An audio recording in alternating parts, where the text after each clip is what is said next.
ഒന്നാമത്തെ ചോദ്യം ഇതാണ്. നിങ്ങൾക്കുള്ളിൽ ഉണ്ടാകുന്ന രണ്ട് പ്രധാനപ്പെട്ട ചോദ്യങ്ങൾക്ക് ഉത്തരമായിട്ട് വന്നിരിക്കുന്നത്. കോമ്പറ്റേറ്റീവ് എക്സാമിന്റെ ഈ ഒരു പീരീഡിൽ എക്സാം ഹോളിൽ നിങ്ങൾ ഇത് മറക്കാൻ കാരണം എന്താ? ഈ എക്സാമ്പിളിലൂടെ നമുക്ക് ഡിസ്കസ് ചെയ്യാം.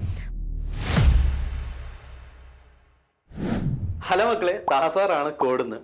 ഇന്നത്തെ ഈ വീഡിയോയിൽ നിങ്ങളായിട്ട് കൺവേ ചെയ്യാൻ ഉദ്ദേശിക്കുന്നത് മക്കളെ, കോമ്പറ്റേറ്റീവ് എക്സാമിന്റെ ഈ ഒരു പീരീഡിൽ, ദാറ്റ് മീൻസ് നമ്മുടെ നീറ്റ്, ജെഇ, CUT പോലുള്ള ഒരുപാട് കോമ്പറ്റേറ്റീവ് എക്സാമിന്റെ സമയമാണ്. ഈ സമയത്ത് പ്രിപ്പയർ ചെയ്യുന്ന ഈ സമയത്ത് നിങ്ങൾക്കുള്ളിൽ ഉണ്ടാകുന്ന രണ്ട് പ്രധാനപ്പെട്ട ചോദ്യങ്ങൾക്ക് ഉത്തരമായിട്ട് വന്നിരിക്കുന്നത്. നമുക്ക് നോക്കാം എന്തൊക്കെയാ ചോദ്യങ്ങൾ എന്നുള്ളത്.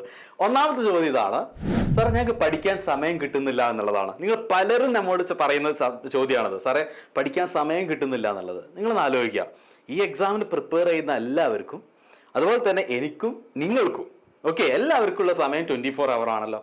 പിന്നെ എങ്ങനെ ചിലർ നന്നായിട്ട് പഠിക്കുന്നത്, ചിലർക്ക് സമയം കിട്ടാതാവുന്നത്? അതെന്തുകൊണ്ടാണ്? അതിന് കിട്ടാത്തവർക്കുള്ള പ്രധാന കാരണം എന്താണ്? അവർക്ക് ടൈം മാനേജ്മെന്റ് ചെയ്യുന്നില്ല എന്നുള്ളതാണ്. ടൈം മാനേജ്മെന്റ് വളരെ ഇമ്പോർട്ടൻ്റ്. അതായത് നമ്മളിപ്പോൾ നീറ്റ് എക്സാമിന് പഠിക്കുകയാണെങ്കിൽ, നീറ്റ് എക്സാം നമുക്ക് ഇപ്പോൾ ഫിസിക്സ്, കെമിസ്ട്രി, ബയോളജി 3 ടോപ്പിക്കാണല്ലോ ഉള്ളത്. ഈ 3 സബ്ജക്റ്റുകളിൽ നമുക്ക് ചില ടോപ്പിക്കുകൾ വളരെ ഈസിലി ക്യാച്ച് ചെയ്യുന്നതും ചിലത് കുറച്ച് ഡിഫിക്കൽട്ടായിട്ട് ക്യാച്ച് ചെയ്യുന്ന ടോപ്പിക്കുകളൊക്കെ ഉണ്ടായിരിക്കും. അപ്പം നമ്മൾ അതിൻ്റെ ബേസിൽ നല്ലൊരു ടൈം ടേബിൾ ക്രിയേറ്റ് ചെയ്യുക എന്നുള്ളതാണ്. നമ്മുടെ എക്സാം ഹോളിലേക്ക് പോകുന്നതിന് മുമ്പ്, ദാറ്റ് മീൻസ് നമുക്ക് നീറ്റ് എക്സാം എടുക്കുക, നീറ്റ് എക്സാമിലേക്ക് പോകുന്നതിന് മുമ്പ്, അല്ലെങ്കിൽ ജെഇ മെയിൻ സെക്കൻഡ് പാർട്ട് വരുന്നുണ്ട്. അപ്പോൾ ഇതിനൊക്കെ മുന്നായിട്ട് നമുക്കുള്ള സമയത്തിന്, ടോട്ടൽ ടൈമിനെ നമ്മൾ നല്ലതുപോലെ മാനേജ് ചെയ്യുക എന്നുള്ളതാണ്.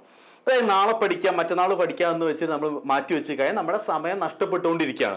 അപ്പോഴാണ് നിങ്ങൾക്ക് സമയം കിട്ടാതെ വരുന്നത്. ഈ ചോദ്യത്തിന് കാരണം എന്താണ്? നിങ്ങൾ വ്യക്തമായിട്ടുള്ള ഒരു പ്ലാൻ ഉണ്ടാക്കുന്നില്ല എന്നുള്ളതാണ്. ഓക്കെ, അപ്പൊ നമ്മൾ ടാർഗറ്റ് സെറ്റ് ചെയ്യാം. ഓരോ വീക്കിലും അല്ലെങ്കിൽ ഓരോ ഡേയ്സിലും ഓരോ സബ്ജക്റ്റിൽ നിന്നും ഇന്ന ടോപ്പിക് ഞാൻ കവർ ചെയ്യും.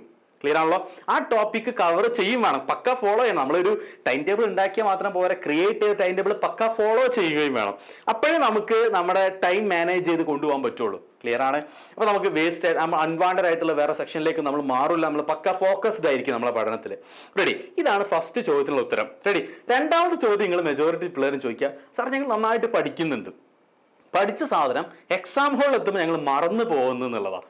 ഈ എക്സാം ഹോളിൽ എത്തുമ്പോൾ മറക്കുന്നതിന് ഒരു പ്രധാന, ഇത് മെജോറിറ്റി പിള്ളേരുടെ ഉള്ളിലുള്ള ക്വസ്റ്റ്യൻ ആയിരിക്കും. എക്സാം ഹോളിൽ നിങ്ങളിത് മറക്കാൻ കാരണം എന്താ? നിങ്ങൾ നോക്കുക, ഒരു ചെറിയ എക്സാമ്പിളിലൂടെ നമുക്ക് ഡിസ്കസ് ചെയ്യാം. നോക്കുക, നമുക്ക് ചെറിയ കാലം മുതലേ കേട്ട് വരുന്ന ഒരു കൺസെപ്റ്റാണ്, അല്ലെങ്കിൽ നമ്മുടെ വീട്ടുകാർ ചെറുപ്പം മുതലേ പറയുന്നതാണോ, നിങ്ങൾ നമ്മുടെ ഹൈറ്റിലേക്കൊക്കെ കയറുമ്പോൾ, ഒരു ചെയറിൽ കയറുമ്പോൾ, അല്ലെങ്കിൽ ഒരു വിൻഡോയിൽ പിടിച്ച് കയറാൻ ശ്രമിക്കുമ്പോൾ, ചെറുപ്പത്തിൽ ശ്രമിച്ച സമയത്ത് വീട്ടുകാർ പറഞ്ഞിട്ടുണ്ട്, മോനെ ഹൈറ്റിൽ കയറരുത്, വീണ് പോകും, എന്തെങ്കിലും പറ്റുമെന്നൊക്കെ അല്ലേ?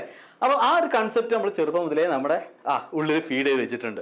നമ്മൾ പിന്നെ കുറച്ച് കാലം കഴിഞ്ഞ് നമ്മൾ സ്കൂളിൽ ഒരു 5-ലും 6-ലൊക്കെ പഠിക്കുന്ന സമയത്ത് നമ്മളൊരു മരത്തിന്റെ മുകളിൽ കയറാൻ ശ്രമിക്കുമ്പോൾ ഇതേ സംസാരം എല്ലാവരും സംസാരിച്ചിട്ടുണ്ട്. നമ്മോട് ഹൈറ്റിൽ കയറരുത്, വീണ് പോകും, ശ്രദ്ധിക്കണം എന്നൊക്കെ പറഞ്ഞിട്ടില്ലേ?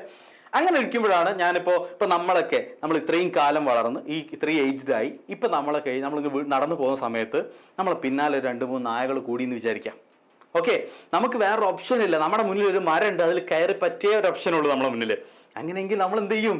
നമ്മൾ ഇത്രയും കാലം പഠിച്ചതായിട്ടുള്ള കാര്യമാണ് എന്ത് മക്കളെ, ഹൈറ്റിൽ കയറിയാൽ വീണ് പോകുന്നില്ല, അത് നമ്മൾ മറന്നു പോവാണ്. നമ്മൾ സ്പോട്ടിലെ മരത്തിലേക്ക് പിടിച്ച് കയറും ആണല്ലോ. അങ്ങനെ കുറച്ച് സമയത്തിന് ശേഷം നായകൾ പോയി എന്ന് വിചാരിക്കാം. പോയി കഴിഞ്ഞാൽ ശ്രദ്ധിക്കുക, നമ്മൾ ആ ടെൻഷനൊക്കെ കുറഞ്ഞ് അല്ലേ? ഇനി നമ്മൾ എന്ത് ചെയ്യും? ഇനിയാണ് നമ്മൾ താഴോട്ട് നോക്കുക. അപ്പൊ ഹൈറ്റ് നിൽക്കുമ്പോൾ വീട് പോകുന്നില്ല, അപ്പൊ നമുക്ക് ഓർമ്മ വരും. ഇത് നിങ്ങൾക്കൊക്കെ ഉണ്ടാവും എക്സാം ഹോളിൽ അല്ലെ? അതായത് എക്സാം ഹോളിൽ നിങ്ങൾ പല കാര്യങ്ങളും മറന്നു പോകും, അവിടുന്ന് ചെയ്യാൻ പറ്റാതെ എക്സാം ഹോളിൽ നിന്ന് ഇറങ്ങിയിട്ട് അതേ ക്വസ്റ്റ്യൻ നിങ്ങൾ റീഡ് ചെയ്യുന്ന സമയത്ത് നിങ്ങൾക്ക് ഓർമ്മ വരും, ഇത് ഇത്ര എളുപ്പമായിരുന്നു അല്ലേ? നിങ്ങൾ പലപ്പോഴും ഫീൽ ചെയ്തിട്ടുള്ള ഒരു കാര്യമാണത് ആണല്ലോ. റെഡി? അപ്പോൾ ഈ ഒരു കൺസെപ്റ്റ് ക്ലിയർ ചെയ്യുക. അതായത് നമ്മൾ ഈ എക്സാം ഹോളിൽ ടെൻസ്ഡ് ആയി കഴിഞ്ഞാൽ നമ്മൾ പഠിച്ച കാര്യം നമ്മൾ തന്നെ മറന്നു പോകും. ഓക്കെ, അപ്പൊ ഇതാണ് രണ്ടാമത്തെ ചോദ്യത്തിന് ഉത്തരം. അതായത് നിങ്ങൾ ടെൻസ്ഡ് ആവരുത് എക്സാം ഹോളിലേക്ക് മൂവ് ചെയ്യുമ്പോൾ മാക്സിമം ഫ്രീ ആയിട്ട്, റിലാക്സ്ഡ് ആയിട്ട് എക്സാം ഹോളിൽ പോവുക, എക്സാമിന് അപ്പിയർ ചെയ്യുക എന്നുള്ളതാണ്. ക്ലിയർ ആണല്ലോ? റെഡി? സോ നിങ്ങൾക്ക് ഈ 2 ചോദ്യത്തിനുള്ള ഉത്തരം ക്ലിയർ ആയിട്ടുണ്ടാവും എക്സ്പെക്ട് ചെയ്യുന്നത്. സോ അങ്ങനെയാണെങ്കിൽ നമുക്ക് അടുത്ത വീഡിയോയിൽ വീണ്ടും കാണാം.